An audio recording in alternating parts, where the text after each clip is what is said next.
Hello, everybody. Sorry I couldn't be here today, but I have a whole presentation here for you complete with exhaustive recordings of my voice over every slide. So get ready to hear me talk.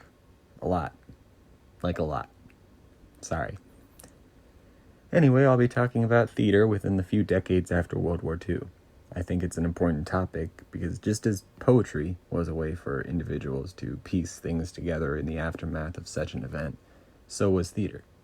So I'll be looking at a handful of playwrights that exemplify the new attitudes in art in the latter half of the 20th century.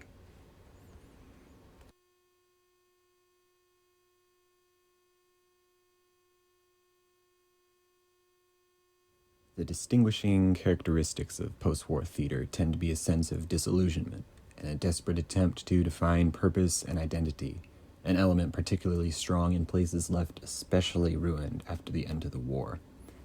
Many of the works around this time embodied absurdism, the idea that there might not be rationality in the universe, as it was very difficult to find answers to many of the questions they had about human nature and meaning.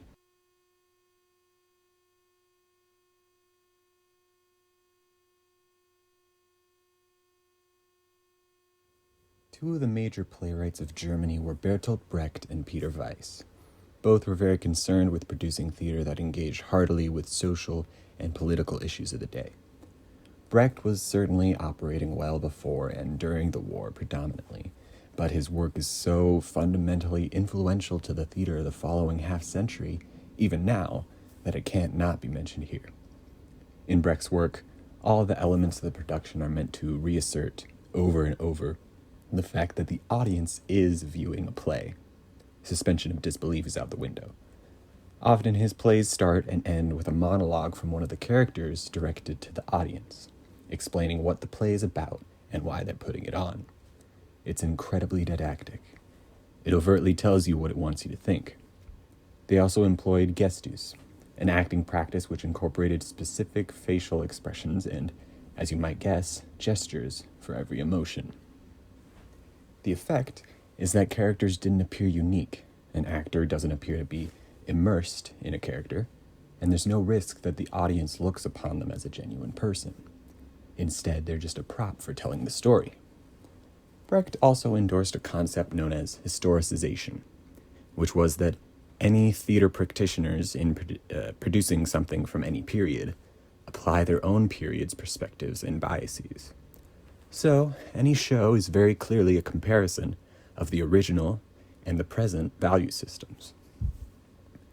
Brecht is perhaps most well known as a playwright for the Caucasian Chalk Circle, which is a parable involving a play within a play. The external story of the play was set in the Soviet Union post-war, as two communes were disputing land rights after the withdrawal of the Nazis.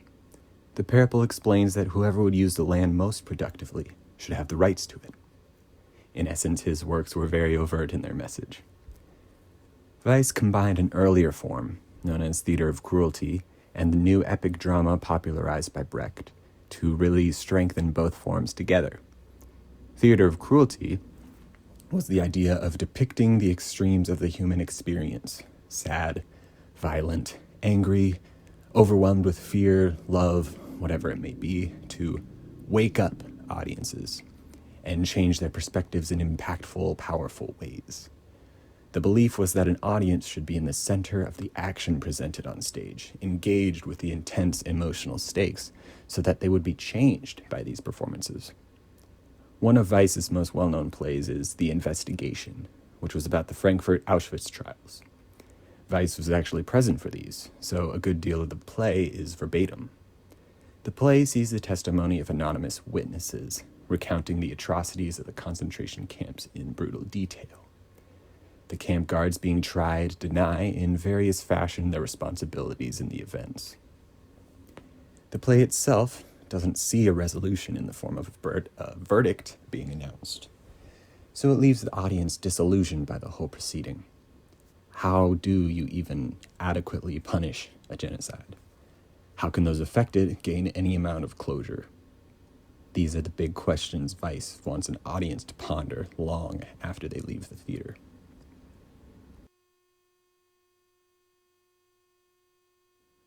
Now on to the rest of Europe.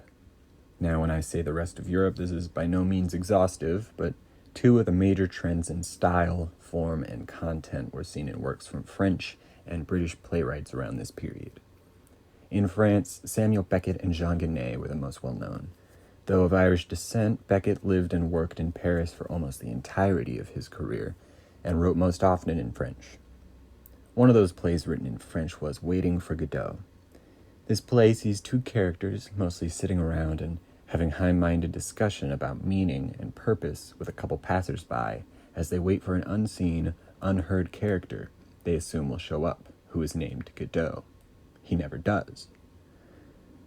Over time, they consider leaving and coming back to wait for him later, but they make no move to leave from where they sit and wait. There have been many varying interpretations of the play over the years, and Beckett himself was resistant that it be pinned down to a single one. Some assert that its existential nature posits that it is vain and useless to sit around and wait for some deeper purpose to show up and give our lives meaning, be it God or whatever else, because we might not very well be capable of taking in something like that. It would then fit that this play is thoroughly in the genre of theater of the absurd. It is not a realist play. It is an unnatural exploration of a deep facet of the human experience. Jean Genet, like Peter Weiss, explored the theater of cruelty with intentions of sending a political message to those of his day. The Balcony was about a town experiencing revolutionary activity, and it explores the outdated, degraded social norms that even allow something like that to happen. In Britain, John Osborne wrote social realism, something akin to a kitchen sink drama that explored social dynamics through a very tight and personal lens. In Look Back in Anger, we see a couple and their friends as seen in various conflicts and dialogues in a single tiny apartment. The play and much of Osborne's work explores the class system, misogyny, and other forms of social umbrage.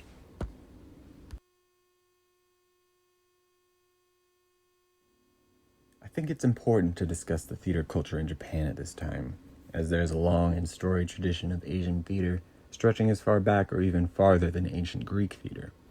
The theater world of Japan was very affected by the aftermath of the war. Shingeki, or New Theater, was a form that had developed in the few decades before World War II, which was predominantly an imitation or incorporation of Western theater practices. They translated and produced plays by Shakespeare, Henrik Ibsen, Anton Chekhov, and Tennessee Williams. With the Western occupation of the country after the war, that practice obviously continued. Though, over time, many practitioners sought to reintroduce older theater practices, like kabuki and no, which were traditional forms of theatrical performance that included dance, music, elaborate costumes, and interpretations of traditional Japanese stories and folk tales, as well as bunraku, which was a form of puppet theater. These reappearances were an expression of Japan's attempt to regain their own identity and throw off Western oppression. Junji Kinoshita was one such playwright who explored the senses of death, guilt, and judgment in post-war Japan. His play Twilight Crane comes from an old folk tale, and his later play Between God and Man is about war crime trials that followed World War II. Minoru Betsuyaku was largely an absurdist writer, and his plays often depicted people dealing or failing to deal with the aftermath of the war, like The Elephant and The Little Match Girl. Akamoto Matsuyo wrote in the style of realism and wrote against the government of Japan, critiquing its patriarchal and capitalist structures. Her most well-known play, Kason the Priest of Hitachi, dealt with the death and disaster that came at the end of the war.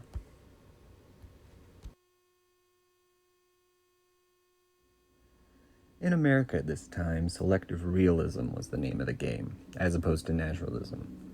While naturalism, like the works of Ibsen and Chekhov around the turn of the century in Europe, sought to render every possible detail on stage, selective realism was more about expressing deep, genuine emotions, so it only rendered the elements on stage that were strictly necessary. Both Arthur Miller and Tennessee Williams explored the deep-seated psychological elements of human nature.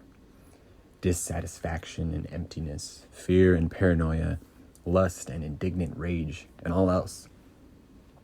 Whereas Miller wrote often to critique the social workings of America, for example, The Crucible was a mirror for McCarthyism, and Death of a Salesman commented on the pitiable, rough, cruel nature of material capitalism, Williams often pulled from his own life experience to develop characters that seemed larger than life.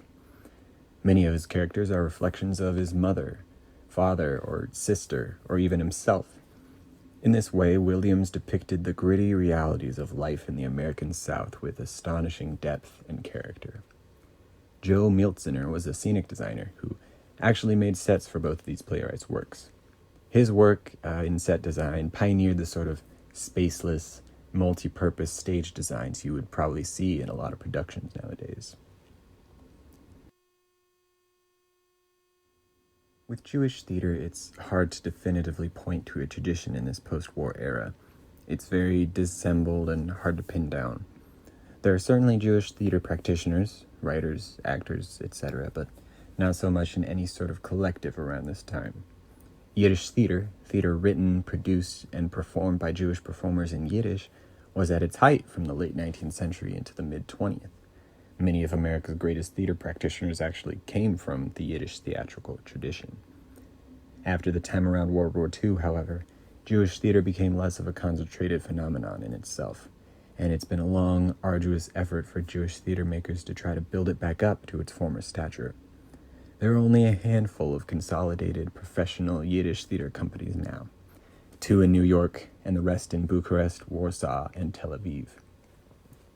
In New York, there is the National Yiddish Theater Volksbühne, or NYTF, and the New Yiddish Rep, though NYTF was actually founded in 1915 and produced work in the heyday of Yiddish theater. Since World War II, they saw little major activity up until about 2000. Today, they continue to produce plays in Yiddish, either in translation or original plays exploring the Jewish experience. From their website, their mission is to celebrate the Yiddish experience through the performing arts by transmitting the rich cultural legacy in exciting new ways that bridge social and cultural divides. And that's all I got for you. Thanks.